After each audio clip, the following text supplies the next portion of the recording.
2186 mense is in die 2014-2015 finansiële jaar in die Wes-Kaap vermoor. Dis 'n styging van 9,7% op verlede jaar se 2904 moorde in die provinsie. Die provinsie styr ook onder dwelmverwante misdade. Die Wes-Kaapse regering pak die skuld hiervoor op polisieminister Nkosinathi Nhleko en beweer hy weier om weer spesialisbende en dwelmeenhede op die been te bring.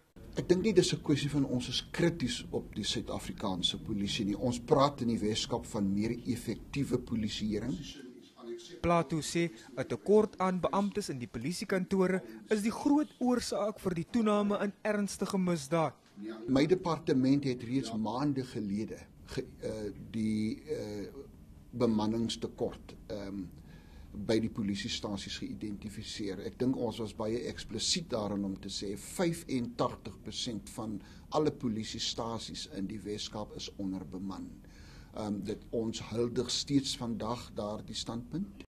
Die provinsie vra ook dat misdaadstatistieke meer gereeld uitgereik word om probleme gouer uit te stryk. Percy Moyang, Unies, Kaapstad.